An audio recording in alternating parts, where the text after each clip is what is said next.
Hi everyone, आज के episode काफी इंटरेस्टिंग होने वाला है, तो इसीलिए मेरे साथ एंड तक बने रहिए। तो लास्ट एपिसोड में हमने देखा था कि जिंग टैन और सुजियान जी-स्वान के साथ सू माउंटेन के लिए जा रहे थे। शाम के वक्त होने की वजह से वो लोग वान जियान के घर में रेस्ट करने के लिए रुके थे। रेड लायन क्वीन ने जिंग टैन को कुछ स्वाट टेक्निक भी सिखाया था और वान जियान को डिमोनिक आर्ट करते देखकर जिंग टैन और सुजियान हैरान हो गए थे। देन स्वार्ड एंड फेरी की आज की एपिसोड स्टार्टिंग होती है वान जियान से। वो गलत तरीके से अपनी हस्बैंड की ट्रीटमेंट कर रही थी। ये देखकर जिंग टैन और सुजियान उस पे शक करने लगते हैं, कहीं ये एक डेमन तो नहीं है, और बिना कुछ सोचे समझे ही वो उस पर अटैक कर देते हैं, लेकिन वो खुद को डिफेंड कर लेती है। सुजियान कहती है कि तुम तो लोगों को नुकसान पहुंचाने वाला एक डेमन निकले। वान जियान अपनी पावर से एक गैस फैला देती है और वहाँ से निकल जाने की कोशिश करता है, लेकिन सुजियान उसे रोक लेती है। वान जियान कहती है कि मेरी बात सुनो, मैं बेकसूर हूँ, लेकिन वो दोनों उसकी बात नहीं सुनते हैं। आखिर में वो अपनी पावर को यूज करके उन दोनों को बंदी बनाना चाहता है। उसकी पावर से जिंग टैन तो फंस जाता है, लेकिन सुजियान बच जाती है। ये देखकर वो कहती है कि ये कैसे हो सकता है, और वो वहाँ से भाग जाती है। जब तक सुजियान जिंग टैन को आजाद करके बाहर जाता है, तब तक वो वान जियान बाहर गैस फैलाकर कहीं छुप गई थी, लेकिन वो दोनों फाइट करने के लिए तैयार हो जाते हैं। वान जियान कहती है कि मुझे तुम दोनों से कुछ लेना देना नहीं है, लेकिन तुम दोनों मुझे परेशान कर रहे हो, इसलिए अब मैं तुम दोनों के साथ जो करने वाले हूँ उसके जिम्मेदार तुम खुद होगे। तभी वो सुजियान को अपनी बस में कर लेती है और सुजियान गिर पड़ती है। जिंग टैन जैसे ही उसके तरफ बढ़ने लगता है, वो अचानक से उठती है और सुजियान पर अटैक कर देती है। जिंग टैन कहता है कि तुम्हें क्या हो गया, तुम मुझे नुकसान क्यों पहुंचाना चाहते हो। फेक सुजियान को रियल सुजियान पीछे से मार देती है। ये देखकर जिंग टैन हैरान के साथ साथ डर भी जाती है। तब रियल सुजियान सामने आती है और कहता है कि डरने की कोई बात नहीं। उसे सही सलामत देखकर जिंग टैन कहता है कि थैंक गॉड कि तुम्हें कुछ नहीं हुआ है। वो दोनों वान जियान को ढूंढने लग जाते हैं। तभी जी-स्वान उसे पकड़कर बंदी बनाकर लेते हुए आता है। अब सारे गैस धीरे धीरे से गायब हो जाते हैं। सुजियान उसे कहती है कि तुम जैसे डेमन बहुत ही विशेष होते हैं। तुमने अपनी ही हस्बैंड को यूज करके डेमोनिक आर्ट कल्टीवेशन कर रहे थे और तुमने काला जादू करके हम सबको भी नुकसान पहुंचाने की कोशिश की। वान जियान कहती है कि सच कहो, क्या मैंने तुम लोगों को कभी नुकसान पहुंचाया है। अपनी कहानी सुनाते हुए वो कहता है हजारों सालों से मैंने कभी भी एक ह्यूमन हो, चाहे बाढ़ हो या फिर कोई पेड़ पौधा हो, किसी चीज को भी मैंने नुकसान नहीं पहुंचाया है। जिंग टैन कहता है कि अभी जो हुआ उसके बारे में तुम क्या कहना चाहोगे। तुमने अपनी ही हस्बैंड को मिट्टी का पुतला बना रहे थे। वान यूजी कहती है कि नहीं, मैं उसे बचाने की कोशिश कर रही थी। 3 साल पहले उसकी बीमारी ठीक करने के लिए मैंने बहुत सारी टेक्निक यूज किए थे, लेकिन अब अपनी कल्टीवेशन को खराब करके मैं उसे जिंदा रखना चाहती हूँ, फिर भी वो ठीक नहीं हो रहा है। उसकी कंडीशन और भी बिगड़ता हुआ जाता है। धीरे धीरे वो मर रही है और मैं भी और सारी उम्मीदें छोड़ चुकी हूँ। उसकी मर जाने के बाद मेरा बस यही इरादा है कि मैं भी उसके साथ मर जाऊँ, लेकिन तुम लोग ने हमें पकड़ लिया। अब बताओ मेरी क्या कसूर है। चलो अच्छा ही हुआ, अब तुम लोग ही मुझे मार डालो, मुझे बस उसी का इंतजार है, वरना मुझे मार दो। ये सब कुछ सुनने के बाद जी-स्वान कहती है कि अब मुझे सब कुछ समझ आ रही है। तुम एक फ्लावर डेमन हो ना, तुमने किसी को नुकसान पहुंचा ही नहीं सकते हो। अब तुम हमें सब कुछ डिटेल में बताओ ताकि हम तुम्हें मदद कर सके। ये कहकर वो अपनी हाथ बढ़ाती है उसे उठाने के लिए। वान जियान उठने के बाद कहती है कि मैं एक जादे ब्रांच अजेला थी। बहुत साल गुजरने के बाद धीरे धीरे मैं हेवन और अर्थ के बारे में जानने लगा। उसके बाद ह्यूमन फॉर्म के लिए मैंने कल्टीवेशन करने लगी और एक दिन मुझे मोटा लव फील हो गया। फिर हम दोनों ने शादी कर ली और साथ रहने लगे, और हमने हमारा घर माउंटेन वैली पर ही बनाया, जहाँ पर बहुत सारे फूल और पेड़ पौधे थे। फिर एक दिन वो एंशिएंट वाइन जंगल में कुछ हर्ब्स को कलेक्ट करने के लिए गया था, लेकिन वहाँ पर वो फिसल कर गिर गया। उसके बाद उसकी इंटरनल ऑर्गन खराब होने के साथ साथ एक स्ट्रॉन्ग पॉइजन ने उसे घायल कर दिया। फिर मैंने उसे ठीक करने के लिए स्पिरिचुअल मोती और कल्टीवेशन को यूज किया। धीरे धीरे वो रिकवर करने लगा, लेकिन ज्यादा देर तक नहीं, क्योंकि उस स्पिरिचुअल मोती को किसी ने चुरा लिया। मेरे पास अब कोई रास्ता नहीं है उसे बचाने के लिए,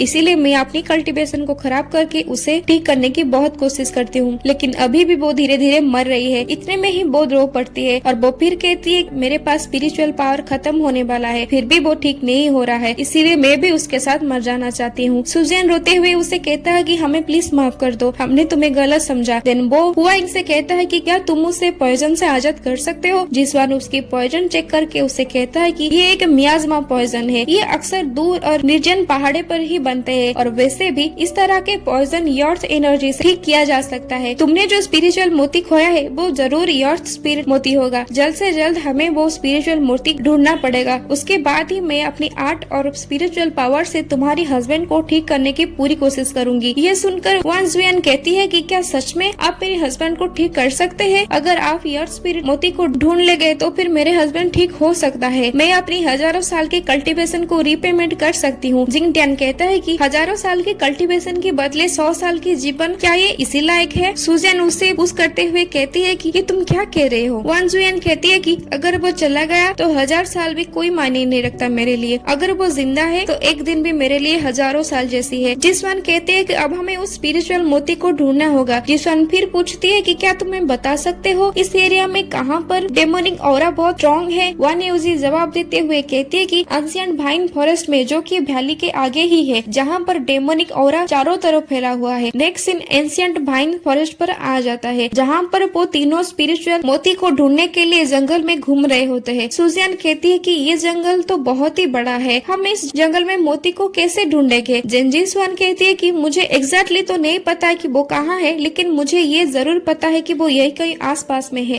पेड़ पे बैठा जिंग टियान कहता है कि जिसवान वो किस तरह का ट्रेजर है। देन वो नीचे कूद जाता है। जिसवान कहता है कि 5 एलिमेंट्स थ्योरी के हिसाब से हेवेंस एंड नोआ ने इसे बनाया था। 5 एलिमेंट से ये बना है, वो है wind, thunder, water, fire and earth. इनकी नेचुरल पावर से बना है 5 स्पिरिट पॉल्स, उनमें से एक अर्थ स्पिरिट है जो कि हम ढूंढ रहे हैं। जिंग टियान कहता है कि इसका मतलब इस दुनिया में 5 ही स्पिरिटल पॉल्स है, ये तो सच में बहुत प्राइसलेस ट्रेजर है। तब वो पेड़ में से एक कॉइन उसके ऊपर गिर पड़ता है। उस कॉइन को देखते हुए जिंग टियान कहता है कि ये कॉपर कॉइन मेरी नहीं है। तभी वो पेड़ के ऊपर एक बंदर को देखता है जिसका नाम जिंग जिंग होता है। उसके हाथ में वही पर्स था जिसको जिंग टियान ने लास्ट एपिसोड में खो दिया था। सुजियान कहती है कि शायद उसी ने ही तुम्हारी पर्स चुराई है। जिंग टियान पेड़ पे चढ़ने लगता है और कहता है छोटा सा चोर हो और तुम्हारी हिम्मत कैसे हुई कि मेरी पर्स चुरा सको, वहीं पर रुक जाओ। लेकिन वो मंकी उसे क्लात मारकर वहाँ से भाग जाती है। जिंग टियान पेड़ के नीचे गिर पड़ता है। जिसवान उससे कहती है कि ये बंदर एक डेमन है, इससे कम मत समझना। ऐसा लगता है कि इसने हजारों साल से अपनी कल्टीवेशन कंप्लीट कर चुका है। वो बंदर टेढ़ा मेढ़ा मुंह बनाकर वहाँ से चली जाती है। अब जिंग टियान उठ जाता है और कहता है कि हमें कोई प्लान बनाना होगा। नेक्स्ट में कुछ देर बाद वो एक बड़े से पत्थर पर कुछ राइस केक को लेकर बैठ जाती है और कहती है कि मेरा पेट भर चुका है। राइस केक खाते ही मुझे प्यास लगने लगती है, मैं जाती हूँ कुछ पानी लाने के लिए। ये कहकर वो वहाँ से चला जाता है। सुजियान कहती है कि मैं जाती हूँ कुछ लकड़ी लाने के लिए। जिसवान कहती है कि मैं भी तुम्हारे साथ जाऊंगी तुम्हें मदद करने के लिए। इस तरह से वो लोग राइस केक को वहीं छोड़कर जाल बिछाकर पूरी प्लानिंग के साथ वहाँ से चले जाते हैं। उनके जाने के बाद बंदर राइस केक खाने के लिए आ जाता है। जैसे ही वो आगे बढ़ता है वो उन लोगों की जाल में फंस जाता है। वो तीनों वहाँ पर आ जाते हैं। बंदर उन्हें देखकर कहता है कि मुझे अभी के अभी छोड़ दो। सुजियान कहती वान जुयन ने कहती थी कि वो जो भी राइस केक बनाता था उससे कोई चुरा ले जाता था, इसीलिए मैं उनमें से कुछ राइस केक ले आई थी। जिंग जिंग कहता है कि मुझे छोड़ दो, अगर मैं गुस्सा हो गया तो सब कुछ खराब हो जाएगा और मुझे वो राइस केक भी दे दो। जिंग टियान कहता है कि क्या सच में तुम्हें राइस केक बहुत पसंद है? तुम्हें तो हर चीज की बहुत जल्दी होते हैं और ये राइस केक तुम्हारा नहीं है। और वो राइस केक को अपने मुंह में डालने लग जाती है। ये देखकर जिंग जिंग का डेमोनिक पावर एक्टिवेट हो जाता है। वो बड़े से एप मॉन्स्टर की फॉर्म में आ जाता है। इसी वक्त जिंग टियान से राइस केक भी छूट जाता है। जिंग जिंग को डेमन में कन्वर्ट होते देखकर वो तीनों फाइट के लिए तैयार हो जाते हैं। और जिंग जिंग यानी डेमन आगे बढ़कर जिंग टियान पर अटैक कर देती है और जिंग टियान खुद को डिफेंस नहीं कर पाता है और वो कहीं दूर जाकर गिर पड़ता है। जब वो डेमन फिर से उस पे अटैक करता है तब जिंग टियान को प्रोटेक्ट करने के लिए वहाँ पर जिसवान अपनी पावर को यूज करता है और उसे डिफेंस कर लेती है। डेमन फिर बार बार उन पे लकड़ी को फेंकता है लेकिन जिसवान की पावर को डिफेक्ट नहीं कर पाता है। जिसवान कहती है कि ये नहीं रुकने वाला और हम इसे जाने भी नहीं दे सकते हैं। इस तरह की डेमन की कमजोरी हवा और बर्फ में होती है, जाओ उसे हराने की कोशिश करो। उसके बाद सुजियान और जिंग टियान वहाँ से चले जाते हैं। जिंग टियान कहीं दूर जाकर उससे कहता है कि हेलो छोटे बंदर, आओ मैं यहाँ पर हूँ, मुझसे फाइट करो। उसके बाद डेमन उस पे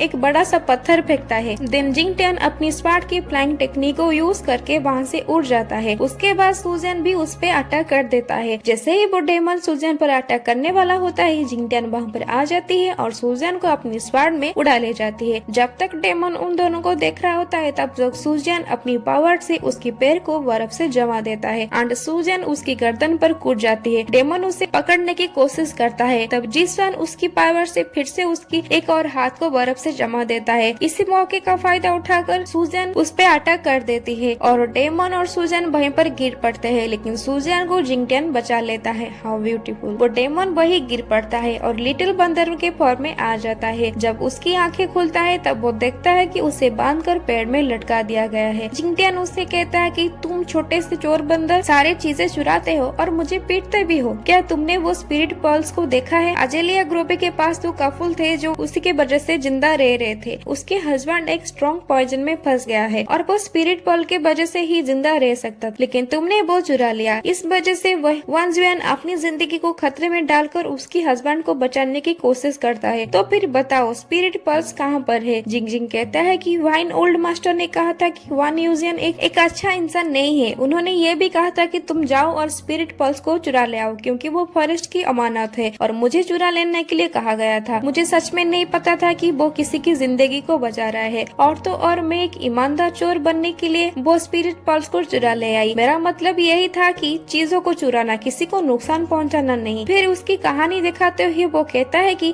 मेरे मास्टर भी एक ईमानदार चोर थे और हमेशा रूल को मैटर करते थे। उसका मास्टर यानी ली हुंगकंग पास्ट में उसने कहा था कि चुराते वक्त याद रखना कि किसी को नुकसान ना पहुंचाओ। सीन अब उसी पर बुधवार से आ जाता है जिसको उन्होंने खोल दिया है और वो पत्थर पर बैठा है। जिंगटियान उससे कहता है कि ईमानदार चोर, उसने तुम्हारे जैसे गंदे डिसाइपल को टीच कैसे किया? जिंग जिंग कहता है कि मेरे मास्टर बसु के सबसे बड़े चोर थे। वो ऐसा चोर थे कि जो बुरे लोग हैं उन्हें पागल कर देते थे। छोटा सा बंदर, मुझे लगता है कि तुम अब खतरे में हो। लेकिन वो उस पर चिढ़ते हुए उसे कहता है कि मैं छोटा सा बंदर नहीं हूँ, मैं हजारों साल से जी रही हूँ। जिंगटियान उससे कहता है कि क्या तुम्हें किसी ने सिखाया नहीं कि लड़कियों से कैसे बात करते हैं? जिंग जिंग कहता है हाँ, मेरे मास्टर ने मुझे सिखाया था। उन्होंने मुझसे सबसे powerful art flying dragon cloud भी सिखाया था। जिंगटियान कहता है कि अगर तुम इतने ही कैपेबल हो तो फिर चलो हमारे साथ भाइन ओल्ड मास्टर को ढूंढो और स्पिरिट पर्ल्स को ढूंढ के हमें दे दो। लेकिन जिंग जिंग पीछे घूमकर मना कर देती है कि वो उनकी मदद नहीं कर सकता है। वो फिर कहता है कि भाइन मास्टर एक चूहे की तरह है जो ग्राउंड के नीचे रहते हैं। क्या पता वो किस होल में वो पर्ल्स को छुपा के रखे होंगे। और वैसे भी वो हजारों साल से अपनी कल्टीवेशन कर रही है। उसके पास बहुत सारे पावर है, तुम तो उसके बराबर भी नहीं हो। उसके पास मत जाओ। सुजन उससे कहती है कि ये भाइन मास्टर से बहुत डरता है शायद। जिंगटियान जीसवान से कहती है कि क्या तुम्हें लगता है कि हमें अभी भी वो स्पिरिट पर्ल्स को ढूंढना चाहिए? जीसवान अपनी पावर से पता लगा कर कहती है कि मुझे लगता है कि स्पिरिट पर्ल्स यहीं कहीं आसपास है। अभी तक देर नहीं हुई है, हमें वो पर्ल्स ढूंढना होगा। वो लोग जिंग जिंग को वहीं पर छोड़कर वहाँ से चले जाते हैं। जिंग जिंग उनसे मना करता है कि नहीं जाओ, लेकिन वो उसके बात नहीं सुनते हैं और वहाँ से चले जाते हैं। नेक्स्ट सीन में जब वो लोग जंगल के बीच में जाते हैं तब सुजन कहते कि लानकुई कहाँ गई? जिंगटियान का सर चकराने लगता है। वो कहता है कि लानकुई डेमन स्वॉर्ड के अंदर है। उसने मुझे बहुत सारी स्वॉर्ड टेक्निक सिखाई थी, इसीलिए उसे रेस्ट की जरूरत है। सुजन पूछता है कि तो फिर तुमने उसे क्या सिखाए और तुम ये सारे टेक्निक्स हमें कब दिखाओगे? इतने में ही जिंगटियान वहाँ पर बैठ जाता है और कहता है कि मेरा सर चकरा रहा है। सुजन उसके पास भागते हुए आता है और पूछता है कि तुम्हें क्या हुआ है? जीसवान कहते हैं कि जिंगटियान के ये हालत माइजम पॉइजन के वजह से ही हो रहा है, हमें ध्यान रखना होगा। सुजन कहते हैं कि क्या अजब है, क्या अभी कुछ देर पहले दिन का उजाला नहीं गया है? उसके बाद हुआइंग सुजन की पॉकेट में से निकल आती है और कहती है कि माइजम पॉइजन यहीं कहीं आसपास में है और ये पॉइजन लोगों को अनकॉन्शियस कर देती है। सुजन कहते हैं कि फिर तो ये पॉइजन मुझ पे असर क्यों नहीं हो रहा है? जिसवान, क्या आपको भी ये पॉइजन अफेक्ट नहीं कर पाता है? जिसवान कहती है कि मैं नेचर की एक कल्टीवेटर हूँ, लेकिन तुम एक संविधान का हिस्सा हो, इसीलिए तुम्हें भी ये अफेक्ट नहीं कर पा रहा है। देन हुआइंग अपने पावर से जिंगटियान को ठीक कर देती है और दोबारा रेस्ट करने के लिए सुजन की पॉकेट में चली जाती है और वो तीनों वहाँ से जाने लगते हैं। कुछ देर बाद जिसवान एक पेड़ को देखकर कहता है कि ये निशान है, मैं इस जगह पर पहले भी आया हूँ। जिंगटियान कहता है कि इसका मतलब है कि हम खो गए हैं। जिसवान कहती है कि हाँ, हम जंगल के बहुत अंदर आ गए हैं और इसके वजह से मैं कह भी नहीं सकती हूँ कि स्पिरिचुअल वर्ल्ड कहाँ पर है। किसी ने इस एरिया को कंट्रोल कर रही है। जैसे लगता है कि स्पिरिचुअल यहीं कहीं आसपास है और कभी लगता है कि यहाँ पर, कभी लगता है कि कहीं भी नहीं है। देन सुजियन को एक तरफ कुछ जुगनू नजर आते हैं। वो कहता है कि वो येलो जैसा लाइट क्या है, लेकिन जिंगटियान को वो लाइट नहीं दिखाई देती है। वो आंखें मलते मलते कहता है कि कौन सी येलो लाइट, मुझे तो कुछ नजर नहीं आता है। सुजियन, क्या तुम्हें सच में दिखाई देती है? जिसवान सुजियन से कहती है कि इसका मतलब है कि स्पिरिट पर्ल्स यहीं कहीं आसपास है, ये लाइट इल्यूशन नहीं है, ये वही योर स्पिरिट है। सुजियन कहती है कि क्या सच में? तो फिर ये मुझे ही क्यों नजर आते हैं? जिसवान फिर कहते क्योंकि ये सब के लिए नेचर ने तुम्हें एक तोहफा दिया है, अब से तुम ही हमें रास्ता दिखाओगे। देन सुजियन जुगनियों की तरफ बढ़ने लगता है और पीछे वो दोनों भी जाने लगते हैं। तो एवरीवन, इसी के साथ एंड होती है आज का एपिसोड। आगे की बेहतरीन एपिसोड्स देखने के लिए एनिमी टाइम 3x16 को सब्सक्राइब कर लीजिए। अगर आप प्रीवियस एपिसोड्स देखना चाहते हैं तो डिस्क्रिप्शन में लिंक है, चाहे तो चेक कर लीजिए। Okay, thank you.